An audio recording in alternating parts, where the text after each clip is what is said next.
A ver, pocas rivalidades en la historia son tan brutales, tan casi cinematográficas como esta. La del sultán otomano Fatih el Conquistador y el hombre que acabaría inspirando la leyenda de Drácula. Pero lo más increíble de todo es que su historia no empezó en un campo de batalla, sino en un palacio, como amigos de la infancia. Para que nos hagamos una idea del nivel de crueldad del que estamos hablando, hay que empezar por aquí. El historiador Ali Riza Seyfioğlu lo describió así: un hombre que no solo ejecutaba a sus enemigos de la forma más horrible, sino que luego montaba un banquete en medio de su agonía. Imaginen la escena. Es terror en estado puro. Claro, la pregunta que nos hacemos todos es, ¿quién era capaz de algo así? ¿Qué nombre se esconde detrás de una leyenda tan oscura? Pues es que, ojo, no hablamos de un nombre con un solo nombre. Se le conocía de muchas maneras, y cada apodo era más siniestro que el anterior. Su nombre de pila, Vlad III. Para los húngaros será Tepes, que significa el verdugo. Para su propia gente, Drácula, el hijo del diablo. Y para los otomanos era simplemente Caciclo Voivoda, el voivoda empalador. No hacían falta más explicaciones. Pero aquí viene lo más loco de todo. Para entender a este monstruo no hay que irse a una mazmorra o a un campo de batalla. No, hay que irse a un palacio. Imaginemos la situación. Vlad y su hermano pequeño, Radu, son apenas unos críos cuando los envían a la corte otomana. No eran prisioneros en plan celda, ¿eh? Eran más bien una especie de garantía política. Su vida era el seguro de que su padre se portaría bien con el sultán. Y aquí es donde la historia da un giro de guión alucinante, porque los príncipes no estaban solos. Se criaron, jugaron y estudiaron codo con el mismísimo hijo del sultán, el príncipe Mehmed, el que un día sería Fatih el Conquistador. Mismos profesores, misma educación, algunas crónicas incluso llegan a decir que se hicieron hermanos de sangre. Entonces, la pregunta del millón es, ¿cómo es posible que una relación tan cercana se pudriera de esa manera? ¿Cómo se pasa de ser hermanos de sangre a enemigos mortales? Pues como casi siempre, por poder, traición y un deseo de venganza irrefrenable. Pues mirad, todo empieza a torcerse en 1447 cuando los húngaros matan a sus padres. Pasan los años y, ¡qué ironía!, es su amigo de la infancia, el ya sultán Fatih, quien le ayuda a recuperar el trono de Valaquia. Vlad le jura lealtad eterna, claro, pero esa lealtad le duró, literalmente, un suspiro. 3 años después, en 1459, le da la espalda, deja de pagar impuestos y se alía en secreto con los mismos que habían asesinado a su familia. La traición estaba servida. Y una vez en el poder, bueno, ahí se desata la bestia. Empieza por los nobles que traicionaron a su padre, los invita a un banquete y los empala a todos. Luego junta a todos los mendigos y enfermos del reino con la excusa de una gran fiesta y ordena prender fuego al salón con ellos dentro. Desarrolla un odio enfermizo hacia los turcos y empieza a crear su obra más famosa, El bosque de empalados. La crueldad y la traición ya eran graves, pero Vlad estaba a punto de cruzar una línea roja. Una que su antiguo amigo, el sultán Fatih, jamás podría perdonar. Un insulto personal y directo a su autoridad. Fatih, que seguramente no daba crédito, todavía intenta la vía diplomática. Al fin y al cabo habían sido como hermanos.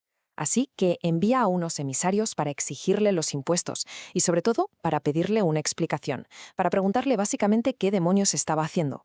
Pero claro, Vlad no tenía ninguna intención de hablar, lo que quería era provocar. Cuando los emisarios otomanos llegan, se mantienen con el turbante puesto como era su costumbre. Vlad decide tomarse esto como una ofensa personal, la excusa perfecta que estaba buscando.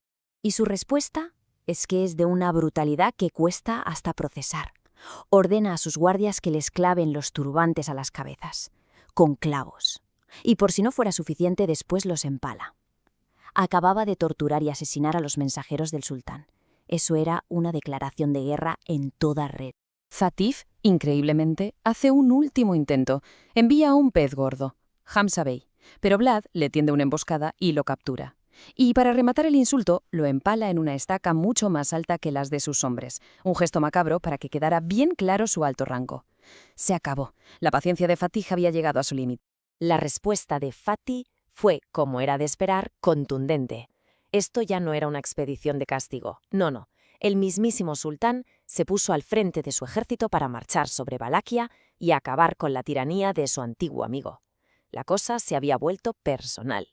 Y claro, si miramos los números, la cosa parece un paseo militar. Fatih movilizó a un ejército de 150.000 hombres. Vlad, por su parte, a duras penas llegaba a los 30.000. Una batalla en campo abierto era un suicidio para él. Sabiendo que no podía ganar de frente, ¿qué hace Vlad? Pues jugar sucio. Muy sucio. Aplicó una política de tierra quemada, envenenó pozos, quemó cosechas, todo para que el ejército otomano se muriera de hambre y sed. Se le considera un pionero de la guerra biológica, porque enviaba enfermos de peste para contagiar a las tropas, e incluso lideró un asalto nocturno sorpresa para intentar matar a Fatih en su propia tienda. A pesar de todo, el ejército de Fatih sigue avanzando. Pero al acercarse a la capital, Targoviste, se encontraron con el horror definitivo. Un horror que se puede resumir con una sola cifra: 20.000. Era el bosque de los empalados. En una llanura de kilómetros se encontraron con los cuerpos de más de 20.000 prisioneros turcos. Hombres, mujeres y niños, cada uno atravesado por una estaca.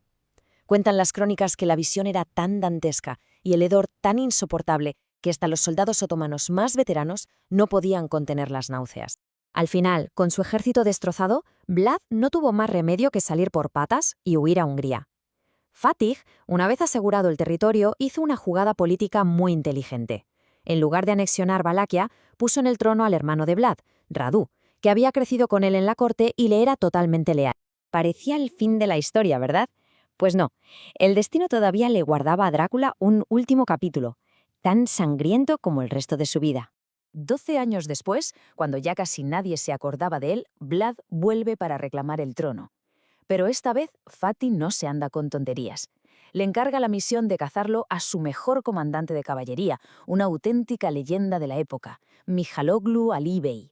Este Mihailoglu Ali Bey no era un cualquiera, ¿eh? Tenía tal fama que hasta los poetas de la corte escribían versos sobre él. Se decía que era el hombre que había cruzado el Danubio más de 300 veces. Vamos, era el cazador perfecto para acabar el trabajo de una vez por todas. ¿Y lo acabó? Vaya si lo acabó. Mihailoglu Ali Bey encontró a Vlad, lo derrotó, y su cabeza fue cortada y enviada a Estambul como prueba. Allí la exhibieron en lo alto de una pica para que todo el imperio viera el destino de los traidores, y después la enterraron en algún lugar de la ciudad. Lo que nos deja con una última pregunta, un poco inquietante, que llega hasta hoy. ¿Es posible que la cabeza del Drácula original siga, en algún rincón, bajo las calles de la Estambul moderna?